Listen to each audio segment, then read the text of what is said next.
Hello my dear student, कैसे हो आप सभी। मैं उम्मीद करता हूं कि आप सभी बहुत अच्छे होंगे। तो स्वागत है आप सभी का आपके अपने YouTube channel Shri Guru Nanak classes में। तो मेरे प्यारे कक्षा 11 के विद्यार्थियों, आप सभी के लिए एक इम्पोर्टेंट न्यूमेरिकल लेके आया हूँ जो आपको आपके आने वाली परीक्षा अर्धवार्षिक और वार्षिक में आपको देखने को मिल सकता है। तो ये क्वेश्चन बहुत इंपॉर्टेंट है। तो ये क्वेश्चन क्या है मैं आपको पढ़कर समझाता हूँ, और इसकी जो बारीक बारीक बिल्कुल बेसिक जो पॉइंट्स हैं और आपको क्या क्या पहले से ही आना चाहिए वो सब कुछ मैं बताऊंगा इसमें। तो यहाँ पे अपन सबसे पहले क्वेश्चन को रीड करते हैं। माना एक सरल लोलक, यहाँ पे लिखा हुआ है एक सरल लोलक। क्या आप जानते हो सरल लोलक किसे कहते हैं? तो मैं आपको बता देता हूँ। सरल लोलक का मतलब होता है कि जैसे आपने वो घड़ी देखी है, पेंडुलम वाली घड़ी, जैसे टिक टिक करती है ना, उस तरह उसमें एक धागा और धागे से नीचे एक ऐसे वस्तु लटकी हुई रहती है। जैसे मान लो इसका चित्र कैसे बनाएंगे, तो इसका चित्र ऐसे बनाएंगे। देखो ये एक धागा है और यहाँ पे अपन ने कोई वस्तु लटका दी है, तो इसको बोलते हैं अपन सरल लोलक। इंग्लिश में बोलते हैं सिंपल पेंडुलम। क्या बोलते हैं? सिंपल पेंडुलम बोलते हैं। अगर आप इसको यहाँ से यहाँ ले जाओगे फिर इसको छोड़ोगे तो ये एक चक्कर लगाएगा, पहले इधर जाएगा फिर वापस इसी जगह पे आ जाता है। तो ये एक चक्कर पूरा करता है। क्या करता है? एक चक्कर पूरा करता है। और एक चक्कर पूरा करने में जो समय लगता है, जो एक चक्कर पूरा करने में, एक चक्कर पूरा करने में लगा समय जो होता है, लगा समय जो होता है उसको आवर्तकाल कहते हैं। जानते होंगे आप सभी आवर्तकाल किसे कहते हैं? आप जान लो। एक चक्कर पूरा करने में जो समय लगता है उसको आवर्तकाल कहते हैं। आवर्तकाल इंग्लिश में टाइम पीरियड बोलते हैं, इसलिए इसको कैपिटल टी से डिनोट करेंगे। किससे डिनोट करेंगे? कैपिटल टी से डिनोट करेंगे। तो ये एक चक्कर कैसे लगाता है? जैसे आपने इसको पकड़कर यहाँ ले गए, जैसे झूला देखा है आपने, झूला झूला झूलाते ना, जैसे झूला देते हैं तो अपन झूले को पकड़कर इतने दूर ले जाते हैं, फिर उसको छोड़ते हैं तो झूला देखो ऐसे जाता है और फिर वापस से अपनी उसी पोजीशन पे आ जाता है, तो उसका एक चक्कर माना जाता है। और उस एक चक्कर में लगने वाले समय को आवर्तकाल कहते हैं। ठीक है। अब ये आवर्तकाल जो है, आवर्तकाल आगे आ गया। देखो आवर्तकाल, तो एक सरल लोलक का आवर्तकाल किस पर निर्भर करता है? लोलक की लंबाई। तो लोलक की लंबाई मतलब ये धागा जो है ना, जितना लंबा आपने लिया है ये लोलक की लंबाई है। ये क्या कहलाती है? लंबाई। किसकी? लोलक की। लोलक किसको बोलते हैं? इस पूरे सिस्टम को लोलक बोल रहे हैं। फिर लोलक के द्रव्यमान, तो ये जो लटकाया है आपने, ये जो है इसका कुछ ना कुछ द्रव्यमान होगा। तो इसका द्रव्यमान कितना है? m है, तो इसका द्रव्यमान m लिखेंगे। गुरुत्वीय त्वरण g, मतलब इसको आप पृथ्वी के गुरुत्वाकर्षण बल के कारण ये गति करेगा, तो इस पर एक त्वरण कार्य करता है जिसको बोलते हैं अपन g। तो g के अंदर काम करेगा, क्योंकि अगर आप इसी पेंडुलम वाली घड़ी को अगर आप पृथ्वी पर गति करवा रहे हो या पेंडुलम को आप पृथ्वी पर चला रहे हो, तो उसके जो एक चक्कर पूरा करने में जो समय लगेगा उसमें भी परिवर्तन आएगा। अगर आप इसी घड़ी को चंद्रमा पर ले जाओगे या फिर इस लोलक को आप चंद्रमा पर ले जाओगे तो उसके चक्कर लगाने में, आवर्तकाल में लगने वाले समय में परिवर्तन आ जाएगा। इसीलिए सरल लोलक का जो आवर्तकाल है वो लोलक की लंबाई, मतलब ये धागा कितना लंबा है भाई, जितना ऊंचा झूला होगा उतना ही लंबा जाके आएगा। जानते हो आप ये? झूला जितनी लंबाई पर होगा, भाई आपने अगर छोटा सा झूला लटकाया छोटे बच्चों के लिए तो इतना सा चक्कर लगाते हैं, और लंबा सा झूला होता है पीछे तक जाता है और फिर आगे तक जाता है। और फिर ये सावन में आपने खूब झूले झूले होंगे, सावन के महीने में आपने खूब झूले झूले हैं, तो वो झूला है। ठीक है। अब देखो आगे यहाँ पे यहाँ मैं ये आपको बता ही दिया कि सरल लोलक का जो आवर्तकाल है वो किस किस पर निर्भर करने वाला है? लोलक की लंबाई l पर, लोलक के द्रव्यमान m पर, गुरुत्वीय त्वरण g पर निर्भर करता है। ठीक है। और निर्भर करेगा ही, क्योंकि अगर झूला झूलने वाला अगर कोई मोटा आदमी है तो एक चक्कर पूरा करने में लगने वाला समय बदलेगा, और अगर झूला की लंबाई अगर कम है तो एक चक्कर पूरा करने में लगने वाला समय भी बदलेगा, कम ज्यादा जो भी होगा। और पृथ्वी पर है तो अलग और चंद्रमा पर है तो अलग, मतलब और पृथ्वी के ध्रुवों पर। तो आप लोग जैसे जैसे पढ़ते जाओगे तो आपको पता चलेगा कि जी का मान पृथ्वी के ध्रुवों पर कितना होता है, केंद्र पर कितना होता है, सतह पर कितना होता है। तो सतह का तो मैं आपको बता देता हूँ कि पृथ्वी की सतह पर जो जी का मान है वो 9.8 मीटर पर सेकेंड स्क्वायर है। ठीक है। और कैलकुलेशन में अपन नियरली इक्वल टू इसको 10 मीटर पर सेकंड स्क्वायर बोल देते हैं। तो ये हो गया गुरुत्वीय त्वरण। ठीक है। तो अब आगे आपसे क्या कह रहा है कि विमीय विधि का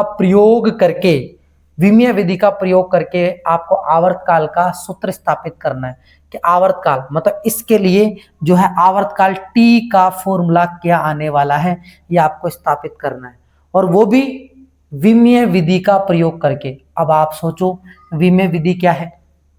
आपने सबसे फर्स्ट चैप्टर में ही पढ़ा है विमीय विधि। विमीय विधि में यह कहा जाता है कि जो एलएचएस की जो विमा होती है, एलएचएस की जो विमा होती है वो आरएचएस की विमा के बराबर होती है। अब ये क्या है सर, एलएचएस आरएचएस क्या है? तो एलएचएस बोले तो लेफ्ट हैंड साइड की विमा और आरएचएस बोले तो राइट हैंड साइड की विमा। मतलब इनकी विमाएं जो होती है बराबर होती है। विमा जिसको अपन किसी भी सूत्र को एक कोड के रूप में लिखते हैं, जिसमें एम बोले तो मास आता है, एल बोले तो लेंथ आता है, टी बोले तो टाइम आता है। तो इनकी जो विमाएं आएगी मतलब इनकी जो पावर आएगी ए बी सी, तो इधर भी ए बी सी आएगी, ये पावर जो है बराबर आती है। और इसी को बोला जाता है विमीय समांगता का सिद्धांत। क्या कहा जाता है? विमीय समांगता का सिद्धांत कहा जाता है इसी को विमीय समांगता का सिद्धांत कहा जाता है। मतलब जिसमें एलएचएस की विमा किसके बराबर हो, आरएचएस की विमा के बराबर हो। ठीक है, उसको अपन क्या बोलते हैं? विमीय समांगता का सिद्धांत कहते हैं। ठीक है, अब देखो ये बात आप समझ गए। इतना समझने के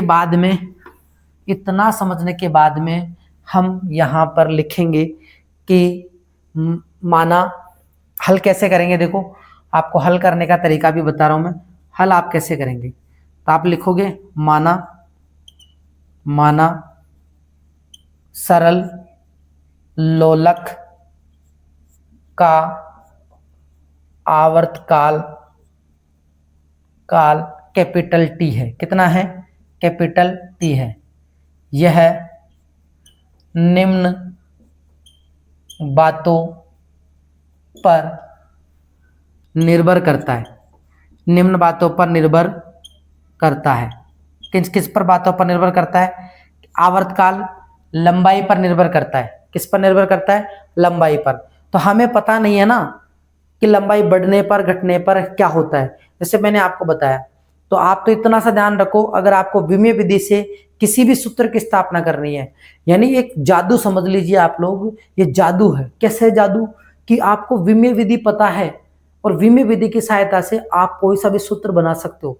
बस आपको जो शर्त है कि आपको ये पता होना चाहिए कि वो जो भौतिक राशि है, जैसे ये आवर्तकाल एक भौतिक राशि होगी, तो ये आवर्तकाल किन किन बातों पर निर्भर कर रहा है, किन किन अन्य भौतिक राशियों पर निर्भर कर रहा है। अगर आपको वो पता है तो आप विमीय विधि की सहायता से आवर्तकाल का सूत्र स्थापित कर सकते हो कि आवर्तकाल का सूत्र क्या होगा। वही देखो यहाँ पे। तो हमें पता नहीं है कि भाई बढ़ेगा घटेगा क्या होगा, कितनी घात आएगी, तो हम क्या करते हैं, हम टी और यहाँ पर लगाते हैं समानुपाती का निशान। किस पर निर्भर कर रहा है? लंबाई पर। तो यहाँ पर लिखते हैं एल। अब लंबाई पर निर्भर कर रहा है, लंबाई की कितनी घात आएगी हमें नहीं पता है, तो हम यहाँ पर लिख देते हैं एल की घात एक्स। क्लियर है? दोबारा रिपीट कर रहा हूँ, सरल लोलक का आवर्तकाल टी माना और ये निम्न बातों पर निर्भर कर रहा है। पहला है जो है ये लोलक की लंबाई पर। अब लंबाई बढ़ेगी घटेगी क्या फर्क पड़ेगा, अभी हमें कुछ नहीं पता। ठीक है, हमें इतना पता है कि टी जो है एल पर डिपेंड करता है, निर्भर करता है, और एल की क्या घात आएगी ये भी हमें नहीं पता। तो हमने मान लिया इसकी घात एक्स आ रही है। दूसरा, टी निर्भर करेगा द्रव्यमान पर, एम पर। किस पर? एम पर। एम की घात हमें नहीं पता। अब ये तो है नहीं कि एल और एम की घात बराबर ही आएगी, अलग भी आ सकती है। तो हम अपनी तरफ से मान लेते हैं कि इसके ऊपर घात कितनी आएगी, वाई का मान कितना भी हो सकता है। तीसरा, टी समानुपाती होगा जो है गुरुत्वीय त्वरण जी के ऊपर भी घात आएगी। जब सूत्र बनेगा तो इसके ऊपर घात आएगी जेड। मान लेते हैं जेड घात आई, तो इसको समीकरण नंबर 1, इसको 2, इसको 3 नाम दे देते हैं। ठीक है, ये तीनों हो गए। तीनों होने के बाद में देखो, तीनों को एक साथ लिखेंगे तो टी समानुपाती एल की घात एक्स और एम की घात वाई और जी की घात जेड लिखा जाएगा। ठीक है, एल की घात एक्स, एम की घात वाई और जी की घात क्या लिखा जाएगा, जेड लिखा जाएगा। एक बार मैं वीडियो देख लेता हूं, सब कुछ सही चल रहा है, ठीक है, देखते जाओ। अब यहां आप देखो, हमने इनको सभी को समीकरण नंबर 1 2 3 तीनों को एक साथ लिख दिया, लिख दिया ना, लिख दिया ना, ठीक है। अब जब भी समान अनुपात के निशान को हटाया जाता है तो एक नियतांक लिखा जाता है, तो हम उस नियतांक को यहाँ पे लिख देते हैं के। क्या लिख देते हैं, के। इस नियतांक का कोई ना कोई मान होगा, ठीक है। ये एक नियतांक आ गया समान अनुपात के निशान को हटाने पर, के। और यहाँ पे लिखेंगे एल की घात एक्स, एम की घात वाई और जी की घात जेड, बराबर लिख दिया, लिख दिया, ठीक है। अब बात आती है विमीय विधि का उपयोग करना है अपने को, क्या करना है, विमीय विधि का उपयोग करना है। तो टी जो है ये तो किधर लिखा जा रहा है, एलएचएस की तरफ है ये, और ये पूरा जो मान है वो किसका है, आरएचएस का, वो किसका है, आरएचएस का। तो ये तो हो गया एलएचएस और ये क्या हो गया, आरएचएस। तो विमीय विधि में मैंने आपको अभी भी बताया था विमीय समांगता का सिद्धांत, एलएचएस की विमा जो होगी वो आरएचएस की विमा के बराबर होगी।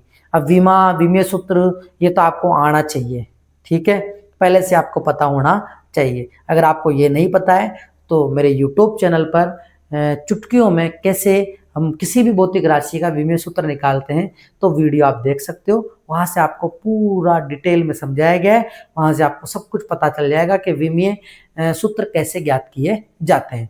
ओके, चलो एलएचएस, एलएचएस में कौन सी भौतिक राशि है, यहाँ पे आप देखोगे कि sir capital T, capital T बोले तो सर आवर्तकाल, आवर्तकाल बोले तो समय, तो समय है केवल और केवल क्या है, समय है। क्या द्रव्यमान है क्या, नहीं। क्या लंबाई है क्या, नहीं। तो एलएचएस की विमा को आप लिखोगे, सर हम इसको ऐसे लिख सकते हैं, एक बार मैं देख लेता हूं कहां तक का जो है वीडियो में आ रहा है, मतलब यहां तक आ रहा है, ओके ठीक है। चलो एलएचएस की विमा लिखेंगे, तो एलएचएस में एम, एल और टी, या आवर्तकाल है, आवर्तकाल बोले तो समय, तो समय की घात कितनी आ जाएगी, एक, क्योंकि टी के ऊपर घात कितनी है, एक। क्या एम है क्या समय में, नहीं। एल में भी जीरो, तो आवर्तकाल का जो विमीय सूत्र होता है M zero L zero T one, इसको ब्रैकेट में बंद करके लिख दो, लिख दिया।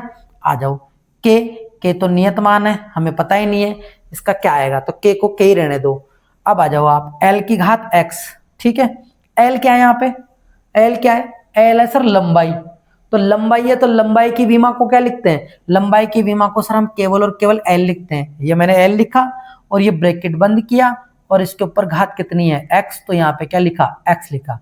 उसके बाद देखो दूसरे नंबर पे एम, क्या है एम, एम क्या है, एम फॉर मंकी नहीं, M for mass, M for mass, तो एम फॉर मास है, तो मास है तो इसकी विमा क्या आ जाएगी, एम, एम आ जाएगी और बाकी कुछ भी नहीं है, तो एम के ऊपर पावर कितनी लिखी जाएगी, वाई। आगे देखो जी, जी क्या है यहाँ पे, जी यहीं पे अटकते हैं बच्चे, तो मैं आपको थोड़ा सा शॉर्ट में जी के बारे में समझाता हूं। जी गुरुत्वीय त्वरण है, यहाँ पे लिखा हुआ देखो क्या है, गुरुत्वीय त्वरण। आप तो त्वरण को पकड़ो, त्वरण को, त्वरण क्या होता है, त्वरण जो होता है वेग में परिवर्तन की दर होता है, मतलब वेग में परिवर्तन की दर, ठीक है। तो त्वरण जो होता है, चाहे गुरुत्वीय त्वरण हो चाहे रेखीय त्वरण हो, मात्रक और विमा कभी नहीं बदलती, मात्रक और विमा तो उसकी सेम ही रहेगी। तो हमें त्वरण का मात्रक पता चल जाए और त्वरण के मात्रक से हम उसकी विमा निकाल लेंगे। तो त्वरण जो होता है वो होता है वेग बटा समय, और वेग तो विस्थापन बटा समय होता है। वेग क्या होता है, विस्थापन बटा समय, विस्थापन बटा समय, समय में समय गुणा होकर समय की घात कितना हो जाता है, 2, ठीक है। विस्थापन एक प्रकार की क्या है, लंबाई, तो लंबाई की विमा एल, ठीक है। और समय, अब विमा ही निकाल रहे, चलो सूत्र से विमा निकाल देते अपन तो सीधी, है ना। तो विस्थापन होती है एक प्रकार की लेंथ, तो लेंथ की विमा एल, समय, समय की विमा टी, और घात कितनी, 2, टी की घात 2 को अपन ऊपर की तरफ लेके जाते हैं तो ये माइनस में चला जाता है। तो त्वरण जो होता है उसकी विमा मैंने आपको सूत्र से विमा बनाना सिखा दिया है, बस आपको सूत्र पता है। विस्थापन एक प्रकार की लंबाई है तो एल, और समय के ऊपर घात 2 है तो टी की घात 2 लिखा जाएगा, एल टी माइनस 2 हो गया। तो ये त्वरण बोलो चाहे गुरुत्वीय त्वरण बोलो, मतलब जी का विमीय सूत्र एल, टी की घात -2 लिखा जाएगा, और इसके ऊपर घात कितनी है, जेड, जेड लिख दिया। उम्मीद है यहां तक जो मैंने बताया आप लोगों को पॉइंट टू पॉइंट समझ में आ रहा होगा। ठीक है, अगर आपको कोई दिक्कत आ रही है तो आप वीडियो को वापस से बैक करके देख लो, जहां पे आपको दिक्कत आ रही है उसको स्लो करके देखो, आपको 100% समझ में आएगा, ये मेरा वादा है आप लोगों से। ओके, चलो यहां तक किया अपन ने। अब क्या करना है, अब हमें जो है यहाँ पर जो भौतिक जो विमाएं आई है इनकी घातों की तुलना करेंगे। क्या करेंगे? घातों की तुलना। लेकिन उससे पहले हम इस ब्रैकेट को खोलेंगे और ब्रैकेट पे आने वाली सारी घातों को जो भी है गणितीय नियम लगा के हम देख लेंगे। तो के को आप छोड़ दो यहाँ पे, हमें तो किससे मतलब है? घातों से। तो के को अभी मैं छोड़ देता हूँ, इसको समीकरण नंबर ये 1 2 3 और इसको समीकरण नंबर 4 नाम दे देता हूँ। और मैं विमीय समांगता के सिद्धांत से इन घातों को बराबर कर रहा हूँ और x और y और z का मान ज्ञात करेंगे और x y z का मान ज्ञात करके समीकरण के अंदर मेल देंगे, बोले तो रख देंगे, है ना। तो देखो तो यहाँ पे आप देखो के को आप छोड़ दो क्योंकि अपन वो याद कर रही है, हमें तो x और y z ज्ञात करना है। तो के को आप हटा सकते हो। देखो l की घात यहाँ पे कितनी है? x, ठीक है। m की ब्रैकेट खोल दो, m की घात कितनी है? y। यहाँ इस ब्रैकेट को आप जब खोलोगे तो ये ऊपर जो घात है z वो l के ऊपर भी आएगी और t के ऊपर भी आएगी। तो इसको आप लिखोगे l की घात z, t की घात -2z लिखोगे। अरे इतना तो जानते हो ना, मैथ में इतना तो जानते ही है ना। ये z तो यहाँ जाएगा और -2z हो जाएगा, पूरे ब्रैकेट के ऊपर थी तो अंदर आ गए। अब आप देखो l ये रहा और l ये रहा, बेस इक्वल होता है तो पावर ऐड हो जाती है। अरे आधार समान होता है तो घातें नहीं जुड़ती क्या? जुड़ती है ना, तो घातें जुड़ेगी। तो l की घात x प्लस y लिखा जाएगा और m की घात y लिखा जाएगा और t की घात -2z। ये तो भापड़े अकेले रह गए, ये तो भापड़े अकेले रह गए, इनकी कोई घात नहीं जुड़ेगी। कोई बात नहीं है, इनको ऐसे कैसे रहने दो। तो l की घात x प्लस y, m की घात y, t की घात -2z। देख लेता हूं यहां तक का लिखा हुआ दिख रहा है क्या? नहीं दिख तरफ। यहां पे देखो, अब आप यहां देखो, हाँ तो इधर तो पावर चल रही है m0 l0 और t1 और इधर l की घात x और m की घात y और z को जब अपन ने ब्रैकेट खोला तो l की घात z और t की घात -2z। तो l की l 2 बार आ रहा है तो घातें जुड़ जाएगी, x प्लस z हो जाएगा, m की घात y हो जाएगा, t की घात -2z हो जाएगा और बराबर में ये चल ही रहा है, इसको चलने दो। अब दोनों पक्षों के जो ये भौतिक राशि है, चलो इसको m के रूप में जमा देते हैं। पहले m को लिख देते हैं, m की पावर कितनी? y, l की घात x प्लस z और t की घात -2z, ठीक है। और इधर क्या चल रहा है? m0 l0 t1। तो क्या करेंगे अपन? इन विमाओं की घातों की तुलना करने पर विमाओं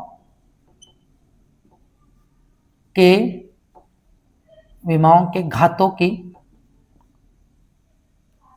घातों की तुलना करने पर या दोनों पक्षों की विमाओं की तुलना करने पर ऐसे कर लेते हैं। दोनों पक्षों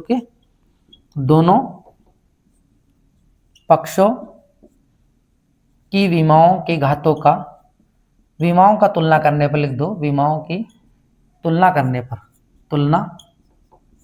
तो तुलना करने पर देखो आप क्या आता है। देखो देखो देखो देखो, m की घात इधर कितनी है? 0। तो आप क्या करो, सबसे पहले m को पकड़ो। m इधर कितना है? 0, तो 0 और इस तरफ कितना है? m y, तो ये y हो गया। क्लियर? ठीक है, इधर आ जाओ। l की घात कितनी है? 0 और इधर l की घात कितनी है? x प्लस z लिखो। इधर देखो t की घात कितनी है? 1 और इधर देखो t की घात कितनी है? -2z। बोले ये बात समझ में आई क्या? नहीं आई? दोबारा रिपीट कर रहा हूं। आपको करना क्या है, दोनों पक्षों के विमाओं की तुलना करोगे तो m को पकड़ा, LHS में m, तो m के ऊपर घात कितनी है? 0, तो 0 घात को लिखना है, 0 लिखा। इधर m की घात कितनी है? y, तो y को लिखा। l की घात 0, तो 0। इधर l की घात कितनी है? ये है, तो ये लिख दिया। t की घात कितनी है? 1, तो 1 और t की घात -2z। ठीक है, मतलब t के ऊपर जो भी घात है उसको बराबर में लिख दिया। इधर t की घात 1 थी तो 1 बराबर का निशान, t की घात -2z तो -2z लिख दिया। उम्मीद है समझ में आ गया होगा। नहीं आया तो बैक करो और वापस से सुनो। ओके, यहां से गणितीय विधि से z का मान, तो z का मान हो जाएगा, सर z के गुणा में -2 है, गुणा में है तो भाग में चला जाएगा पूरा का पूरा, तो z का मान -1/2 2 आ जाएगा। अगर z का मान है माइनस का 1/2 आया है तो इसको उठा के आप यहाँ पे रखोगे तो यहाँ से x का मान जो आएगा वो प्लस का 1/2 आ जाएगा। क्यों आएगा? क्योंकि माइनस का 1/2 आप यहाँ रखोगे, इसका पक्षांतरण करके इधर लेके जाओगे तो ये प्लस में हो जाएगा, तो x का मान 1/2 आएगा। और y तो भापड़ा 0 है भैया। जानते हो भापड़ा, राजस्थान में भापड़ा बोलते हैं, कोई बिल्कुल गरीब होता है ना, उसको कुछ नहीं होता है उसके पास, उसको बोलते हैं। तो हम भी भापड़े हैं, हमारे पास कुछ नहीं है भैया। देखो तो हमारे पास घातें आ गई, लिख देता हूं मैं। समीकरण नंबर 3 में कॉमा y व z का मान रखने पर तो रख दो। समीकरण नंबर 3 ये रहा, ओ सॉरी समीकरण नंबर 3 में गलतियां क्यों हो रही है यार। समीकरण नंबर 4 में, अरे इसमें रखेंगे ना यार, इसमें रखेंगे। तो t बराबर k, l की घात x, x का मान कितना 1/2, l की घात 1/2, m, m के ऊपर घात है y, y का मान कितना है 0, 0, g, g, g की घात कितनी है, g की घात है माइनस का 1/, मतलब z और z का मान माइनस का 1/2। अब मैं आपसे एक छोटी सी बात पूछता हूं, है ना, अगर आपको आता है तो पहले से कमेंट बॉक्स में बता देना मेरे को। अगर किसी भी संख्या पर अगर घात 1/2 होती है तो क्या अपन उसको ऐसे लिख सकते हैं क्या? जी हाँ, लिख सकते हैं, क्योंकि रूट का मतलब ही किसी पर घात 1/2 ही होता है। तो ठीक है, और अगर माइनस का 1/2 होता है तो माइनस का 1/2 होता है तो इसको 1/√x लिखा जाता है। क्या लिखा जाता है? 1/√x लिखा जाएगा। मैं मतलब बटा में चल जाएगा। चलो इतनी बात आपको पता है। तो देखो ये g की घात माइनस का 1/2 है। पहली बात तो l के ऊपर अगर 1/2 है तो इसको रूट में लिखो। पहली बात तो m के ऊपर घात 0 है, जब किसी पर घात 0 होती है तो उसका मान 1 होता है। कितना होता है? 1, तो इसको लिखने की जरूरत नहीं है। और g की घात माइनस 1/2 है, तो यानी 1/2 का मतलब तो रूट तो लगेगा, लेकिन माइनस क्या करेगा? इसको नीचे ले जाएगा। कहां ले जाएगा? नीचे। मतलब m का तो काम तमाम, m के ऊपर घात 0 आ रही है, मतलब m पर निर्भर नहीं करेगा इस केस के अंदर, है ना। अगर मान लो आपने ताकत, कोई भी मोटा बैठा हो पतला बैठा हो, अगर आपने झूले को तेज बल लगाकर मतलब तेज से आपने धक्का दे दिया तो भैया वो तो घूमेगा ना। क्या होगा? घूमेगा। तो यहाँ से स्पष्ट हो रहा है कि लोलक का जो आवर्तकाल है वो m पर निर्भर नहीं करेगा, बल पर निर्भर करेगा, आपके द्वारा कितना बल लगाया जा रहा है और धागे की लंबाई कितनी है और गुरुत्वीय त्वरण क्या है। तो देखो रूट एल आ गया, रूट जी आ गया। अब आप इसको ऐसे भी लिख सकते हो, अगर इसके ऊपर भी रूट है इसके ऊपर भी रूट है तो नाराज क्यों करते हो? एक साथ ही रख दो ना, दोनों को एक साथ ही रख दो। तो टी बराबर क्या आया? के रूट एल अपॉन में जी आ गया। क्या आया? टी बराबर जो है के रूट एल अपॉन में जी आ गया। तो ये आ गया आवर्तकाल का सूत्र। ठीक है, आवर्तकाल का क्या आ गया ये सूत्र, एक बार देखते हैं। आवर्तकाल का सूत्र आ गया है ना। आप इसका स्क्रीनशॉट ले लो और आप तो इसको साथ के साथ अगर नोट कर रहे हो तो वो बहुत अच्छा है, तो आप स्क्रीनशॉट लेके इसको आप अपनी कॉपी में नोट जरूर करना, नहीं तो सब कुछ भूल जाओगे, कुछ भी पता नहीं रहेगा। अब ये सूत्र आ गया, इसको थोड़ा और डिटेल से मैं यहाँ पे, ये तो आपने उतार लिया होगा, इसको मैं यहाँ से रफ कर देता हूँ और इसी के आगे मैं आपको समझाता हूँ। देखो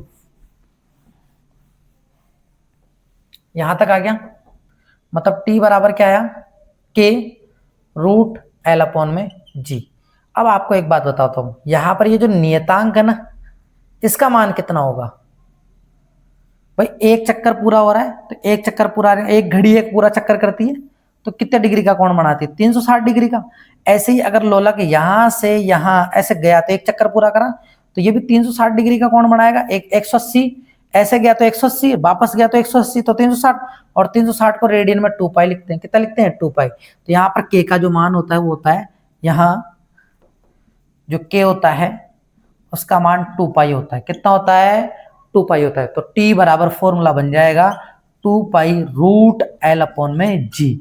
बहुत बहुत इंपॉर्टेंट फॉर्मूला है, सरल लोलक के आवर्तकाल का सूत्र है ये, बहुत काम आता है, बहुत काम आएगा, याद कर लेना। और इसका डेरिवेशन कैसे किया जाता है ये मैंने आपको बता ही दिया है, इसको कंठस्थ कर लेना, ये एग्जाम में जरूर आएगा। तो t बराबर 2 पाई रूट एल अपॉन में जी है। m का तो काम तमाम हो गया ना। अब m का काम तमाम हो गया, तो इसका मतलब आप समझ लो, मतलब लोलक का आवर्तकाल द्रव्यमान पर निर्भर नहीं करेगा। अरे चाहे कितना ही मोटा आदमी बैठा दो, अगर आपने उसको ज्यादा बल लगा के धक्का दे दिया, झूला दे दिया, तो एक चक्कर पूरा करके तो आएगा ना, ठीक है। लेकिन अगर धागे की लंबाई कम हो गई, मतलब जो आपने झूला लगाया है उसकी लंबाई कम है, तो एक चक्कर पूरा करने में कम समय लगेगा, लगेगा नहीं लगेगा, ठीक है। ऐसे ही यहाँ पर है, ओके, है ना। तो t बराबर 2 पाई रूट एल अपन में जी। तो उम्मीद है आपको ये जो मैंने क्वेश्चन कराया है चैप्टर नंबर 1 का, वो आपको समझ में आया होगा। तो आप इस वीडियो को लाइक करना और एक अच्छा सा कमेंट जरूर देके जाना कि आपको वास्तव में ये वीडियो कैसा लगा, और अपने दोस्तों को इस चैनल के बारे में जरूर बताना। ओके, मिलते हैं नेक्स्ट वीडियो में, तब तक के लिए खुश रहो, आबाद रहो, जय हिंद, जय भारत।